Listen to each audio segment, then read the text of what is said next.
Bienvenue dans 360 degrés, l'émission des services à la personne, de l'emploi à domicile et de la silver economy. Des secteurs qui voient tous les jours de nouvelles innovations, mais ces innovations sont-elles intelligentes, sont-elles utiles? Il faut pour cela les évaluer. Et pour parler d'évaluation, d'innovation, nous avons deux invités. Tout d'abord, Michael Carré, bonjour. Bonjour. Alors, vous êtes expert en technologie pour l'autonomie et cofondateur de Medialis. Medialis, en deux mots, comment la présenter? C'est un centre d'évaluation qui s'occupe de tout ce qui est innovation pour les personnes âgées. On est les pionniers dans le secteur, ça fait plus de 10 ans qu'on existe et on travaille sur des produits très très variés, aussi bien des aides techniques, des dispositifs médicaux, c'est très large. Donc, vous connaissez toutes les dernières innovations. Et à côté de vous, Michael Briquet, bonjour. Bonjour. Alors, vous êtes ergothérapeute et chef de projet chez Merci Julie. Merci Julie, c'est quoi en deux mots? En fait, c'est un service qui est dédié aux personnes en situation de handicap qui ont pour projet d'aménager leur environnement, leur habitat, leur nouvelle situation. Donc, quand on parle d'évaluation, je vois tout de suite qu'il y a deux types d'évaluation. Il y a l'évaluation au domicile et puis...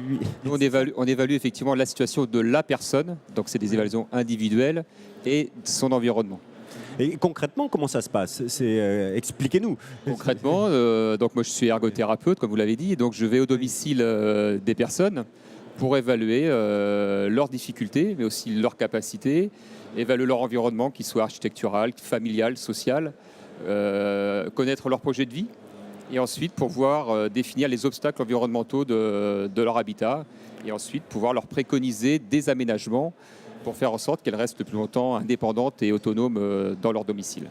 Vous préconisez des aménagements et vous suivez la mise en place de ces aménagements? Effectivement, c'est ça l'innovation de nos services, c'est qu'une fois que la préconisation est faite, nous faisons d'accompagner la personne dans son projet de A à Z. Ça veut dire qu'on a une conseillère habitat et technologie qui va suivre le projet de la personne, l'orienter vers les entreprises compétentes, vers les services innovants compétents, vers les technologies qui ont été évaluées aussi.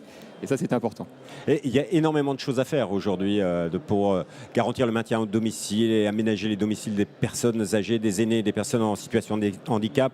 La France est-elle en retard par rapport à d'autres pays européens ou les choses commencent à évoluer? C'est vrai qu'on a pris du retard, ne serait-ce qu'architectural. On a des villes qui ne sont pas toutes accessibles pour les personnes et c'est vrai qu'on a pris du retard, donc il y a beaucoup de choses à faire.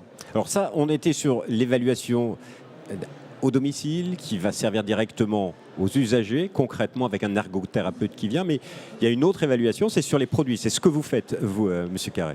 Donc tout à fait. On travaille sur l'évaluation des solutions innovantes, produits et services aussi parfois, parce que conciergerie senior, tout ce qui est dentiste à domicile, opticien à domicile, ça se développe et c'est important de les évaluer aussi. On va travailler dans des contextes établissement ou domicile aussi, mais sur l'adéquation entre une solution, un produit et les envies, besoins et contraintes de la personne. Et vous évaluez pour qui? C'est-à-dire, vous donnez un jugement sur un nouveau produit. Aujourd'hui, il y a plein de startups qui inventent de nouvelles innovations, de nouveaux produits, etc. Et vous allez les voir, vous évaluer pour... On va travailler en fait pour leurs clients. On va travailler pour les associations comme France Alzheimer. On va travailler pour les conseils départementaux qui sont en fait qui n'ont pas les moyens de faire une veille technologique poussée et de savoir quelle solution est vraiment apporte le meilleur service rendu, quelle solution est pérenne dans le temps. Donc on va aider des acteurs très variés, les bailleurs, les caisses de retraite, les mutuelles. On va travailler pour Agir Carco sur ces sujets-là parce qu'effectivement il y a une foultitude de technologies innovantes qui sortent actuellement sur le marché.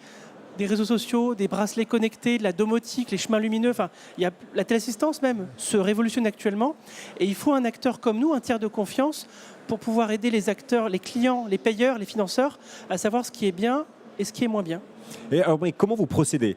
Et comment ça se passe concrètement, l'évaluation d'un produit, d'un dispositif? On a une équipe d'une vingtaine de personnes avec des compétences variées. Psychologues, sociologues, neurologues, domoticiens, ergonomes, architectes. On travaille vraiment sur toute la gamme et on monte ce qu'on appelle des protocoles scientifiques d'évaluation. Donc on a des indicateurs, des critères de service rendu, des critères d'ergonomie d'une solution. Donc on met entre les mains de vraies personnes âgées, de vrais aidants. Parfois on travaille sur les financeurs aussi pour voir un peu la propension à payer du secteur de la silver economy qui est très importante pour définir des nouveaux modèles économiques. Et globalement, C'est une évaluation transversale que vous êtes capable de proposer. terrain et transversal. Pour un ergothérapeute, ces évaluations ont une véritable utilité dans les solutions que vous proposez à vos clients une fois que vous avez fait le diagnostic de leur domicile. Bien sûr, parce qu'en fait, nous, quand on doit préconiser le produit, il est important de savoir qu'il a été testé et qu'il est bon. Parce qu'aujourd'hui, on voit, Mickaël parlait tout à l'heure de la téléassistance. On a des familles qui nous appellent pour une téléassistance. Aujourd'hui, si on va sur Internet, on va trouver 15, 20 produits de téléassistance. Donc, il faut être capable de savoir quel est le bon, quel est le produit qui a déjà été testé et qui répond vraiment aux attentes des particuliers. C'est un véritable enjeu aujourd'hui, la notion d'évaluation de tous ces produits dans le secteur de la silver economy qui est en plein boom. Tout le monde l'encourage. C'est vrai qu'on voit partout de nouveaux produits. Il faut vraiment faire cette évaluation, travailler sur l'évaluation. On pense que le véritable enjeu, il est sur la confiance qu'on doit donner aux personnes âgées et à leur entourage sur le fait qu'il y a des produits qui coûtent certes un certain prix, mais que ça va avoir un intérêt réel de manière, à moyen et long terme, et pas que juste à court terme, après une chute pendant les 2 mois qui suivent, mais à long terme. Donc on entend beaucoup parler de Living Lab, on entend beaucoup parler de labellisation.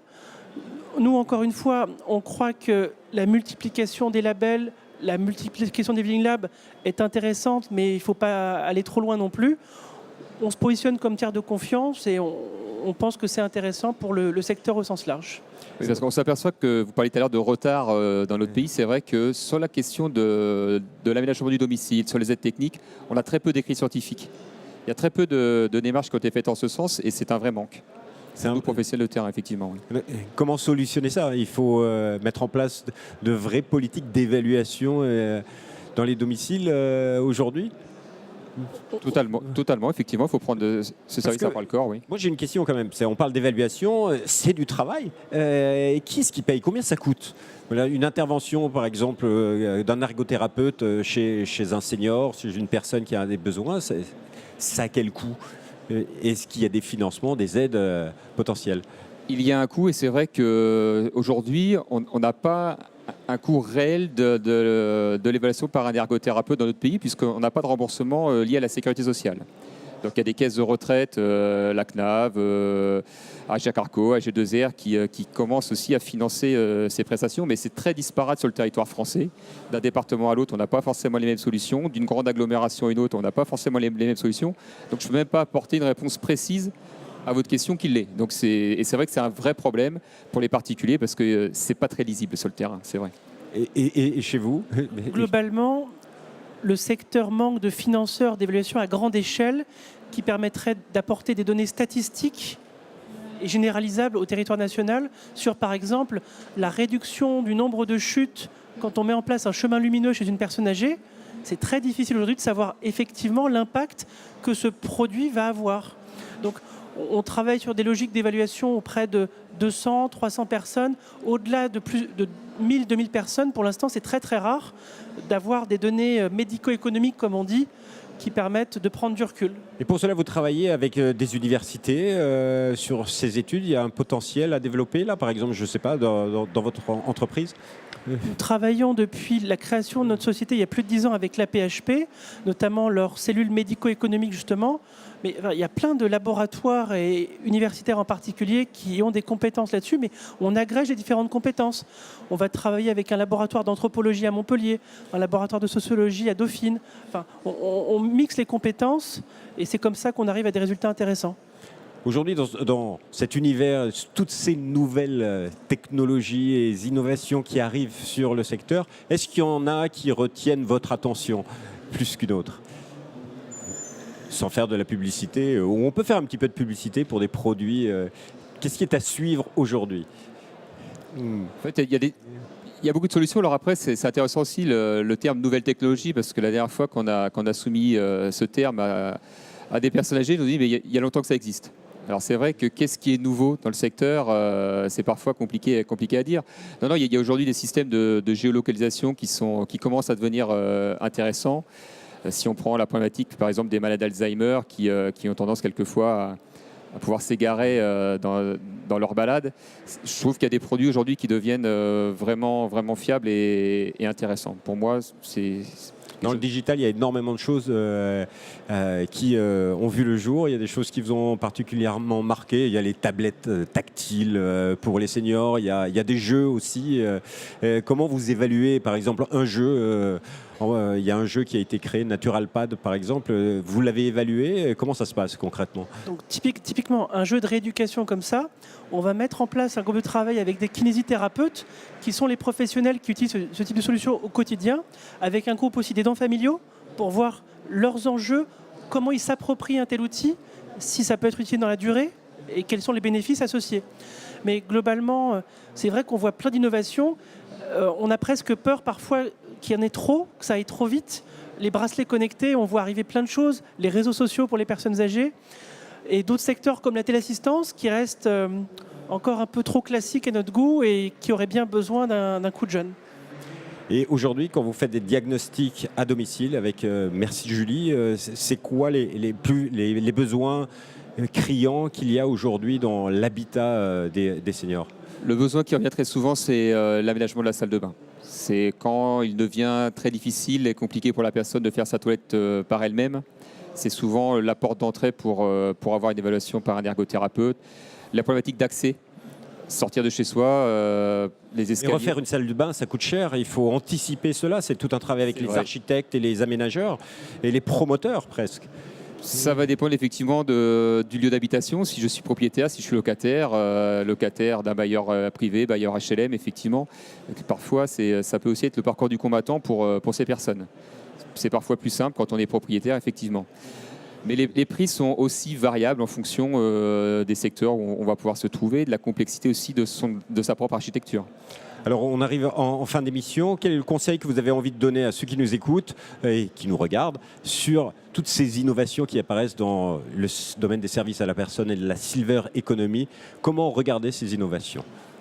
De mon point de vue, le principal conseil, c'est l'anticipation, c'est la prévention primaire. Alors, encore un domaine où on n'est pas forcément les plus en avance dans notre pays, parce que comme le disait Mickaël, qui va payer la prévention primaire?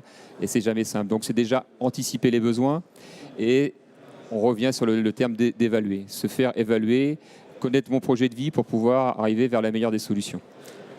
Monsieur Carré? Et moi, je m'adressais aux porteurs de projets, qu'ils soient industriels, porteurs de services à la personne, autres. Si vous voulez concevoir une innovation pour ce public-là, dès le départ, co-concevez-le avec ce public-là. Et pas juste en s'appuyant sur l'expérience de son grand-père, de sa grand-mère ou autre, mais mobilisez vraiment des aidants, des professionnels, les financeurs aussi, c'est très important dès le départ, et travailler avec eux dès le départ pour arriver à une solution qui sera vraiment acceptée et utilisée sur le terrain. Et qui soit vraiment utile. Messieurs, merci beaucoup. On se retrouve bientôt pour une nouvelle émission 360 degrés. Vous pouvez bien sûr la retrouver sur la chaîne YouTube Silver Economy Expo TV et bien sûr sur www.demain.fr. Au revoir et à bientôt.